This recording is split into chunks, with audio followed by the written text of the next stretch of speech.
These nuclear war movies didn't just scare viewers, they scared governments. One film left even Ronald Reagan depressed. Another was banned by the BBC for decades because it was considered too horrifying for the public.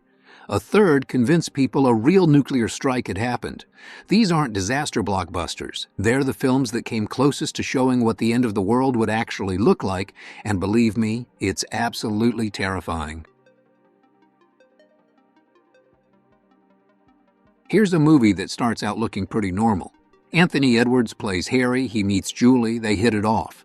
Pretty standard stuff, right? But then Harry misses their date and just happens to pick up a random payphone outside the diner. And from that point on, the movie just goes off the rails. The call is from some soldier, warning that a nuclear attack is about to hit LA, within the hour. Word gets around and suddenly the whole city starts to unravel. Riots break out, people lose their minds, and it turns into this full-on panic scramble just to survive. Everything unfolds in a single day, pretty much in real time, and the whole time the director Steve DeJarnette keeps you guessing. Is the world actually ending, or did Harry just get played? You don't really know until that last, absolutely bleak ending. Even Anthony Edwards said, "It scared the hell out of me. It really made me angry too. I just couldn't believe that somebody had written this." He also mentioned that every studio wanted the ending changed. They wanted some kind of happy ending, but DeJarnette held firm, stuck with his vision, and waited it out until Edwards was actually old enough to play the part.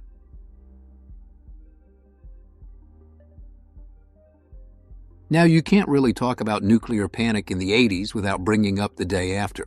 This was the Cold War, everybody on edge, and here comes this made-for-TV movie that just put it all right there on the screen. The story follows regular people in a small Kansas town. Doctors, students, just folks living their lives. And then the bombs drop. Suddenly, you're thrown into nuclear winter, and it just gets worse from there. What made The Day After so effective was how real it felt. Even Reagan wrote in his diary that it left him greatly depressed.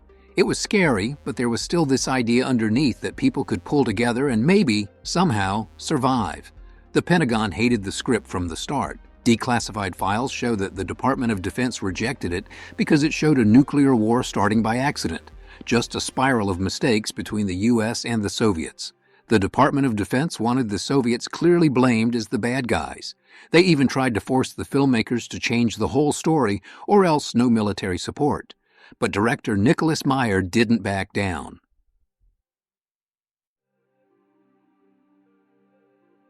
This is the UK's answer to The Day After, and honestly, it's one of the most disturbing movies ever made.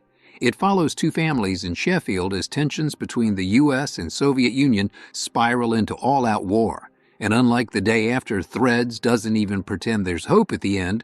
There's no "we'll rebuild" message here. It's just if you survive the initial blast, you might wish you hadn't. The movie doesn't flinch. Radiation sickness, total collapse of society, food and clean water turning into luxuries, and years later you see birth defects and people just scraping by. It's relentless, start to finish. Director Mick Jackson said he almost gave up on Threads when he heard The Day After was coming out, but then he saw it and thought, this isn't showing how bad it really would be, so he went ahead with his version anyway. Testament takes a different approach.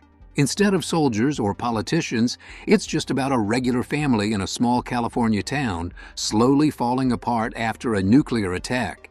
You never even see the mushroom cloud. You never find out who started the war. It's all about how people try to hold on to their values, even as the world around them collapses. It is not a science fiction movie, and it doesn't have any special effects, and there are no big scenes of buildings blowing over or people disintegrating. And honestly, that's what makes it so powerful. Roger Ebert gave it 4 stars, said it made him cry twice. Paramount was so impressed after seeing the made-for-TV cut that they decided to put it in theaters. And even Kevin Costner has said he's never forgotten Testament. You can kind of see the influence in his later post-apocalyptic movies like Waterworld and The Postman. If you grew up in the 80s, you probably remember The Day After. But Special Bulletin actually aired first, 9 months earlier on NBC. This one's about nuclear terrorism, not global war.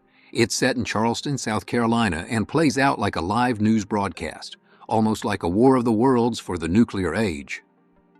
Reporters covering a workers' strike end up as hostages on a tugboat, and the terrorists are demanding all the nuclear detonators in the area, or else they'll set off their own device.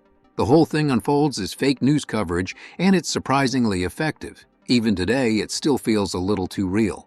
Special Bulletin actually won a bunch of Emmys. People freaked out when it aired, even though the network kept flashing dramatization on the screen and ran disclaimers after every break. But it didn't matter. Some viewers in Charleston thought it was really happening.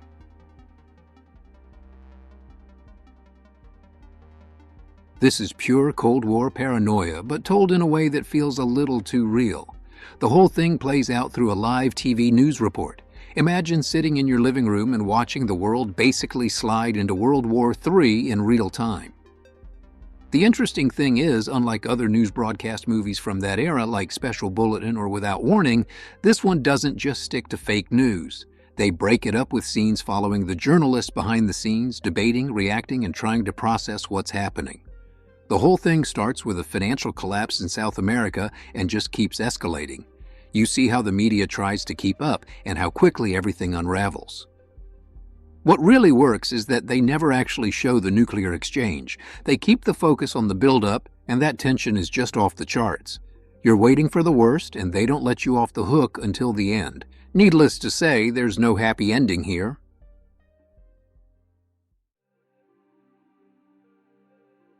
This is one of the most effective movies ever made about nuclear paranoia. The setup is simple. A technical malfunction sends a group of American bombers to destroy Moscow, and everyone scrambles to stop them before it's too late. It's not the first film to look at nuclear disaster, but it's probably the only one that makes the whole lead-up feel so plausible. The cast is solid. Henry Fonda, Walter Matthau, and there's a cold, almost documentary style to the whole thing. The tension is nerve-wracking here. You've got the best intentions in the room, but everything that can go wrong does, and there's this sense that once the machines start, there's no turning back. It's kind of incredible how well it holds up even now in 2025. This is one that gets under your skin and stays there.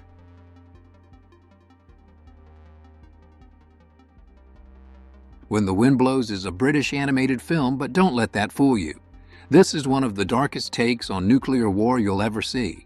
It's based on Raymond Briggs' graphic novel and follows this elderly couple, Hilda and Jim, just trying to get by in the English countryside. They hear a nuclear attack is coming, but they don't really understand what that means, or how little their old routines will help them. The animation looks gentle, almost like a children's book. But the story pulls a switch. After the bomb drops, things get grim, fast. You watch these two, still hopeful, trying to keep things normal as the world falls apart. There's a black comedy edge to it, but the second half is just devastating. You get pulled into the dark, deathly tone of the story and can't help but hope this sweet couple will survive, even though you know deep down their time is running out. This is a British documentary that got shelved for 20 years because the BBC thought it was too disturbing to air. It's set in the town of Rochester, Kent, and it imagines what would actually happen if the Cold War went hot. A bomb drops, everything goes sideways, and the fallout is immediate. What makes this so effective is how matter-of-fact it is. The film is all black and white, handheld, with a style that makes it look like real news footage. The effects are minimal, but they hit hard. Blindness from firestorms, radiation sickness, people turning on each other. It's only 47 minutes, but it packs in as much dread as any full-length feature. The stuff you see, mercy killings, families torn apart, the whole social fabric coming undone, it's all based on real accounts from Hiroshima and World War II. It's probably the single most convincing depiction of nuclear devastation made for TV. This is one of those post-apocalyptic thrillers where the real horror is what people do to each other. A nuclear bomb goes off, a bunch of survivors take shelter in the basement of their building, and it all breaks down. At first, you get the tension and the claustrophobia, but it doesn't take long before things get really ugly. Now, to be clear, this is the weakest film on this list. It starts strong, Great setup, solid cast, but 20 or 30 minutes in, it just spirals. The acting's actually decent, it's just that nobody behaves like a real person. Critics pointed this out. David DeWitt in the New York Times said the film's only appeal is seeing how depraved everyone can get. And Nigel Floyd from Time Out nailed it. Its nihilism feels cynical rather than authentically bleak. Basically, it wants to be deep and dark, but ends up just nasty for its own sake. Not a total waste, but you really need to know what you're in for.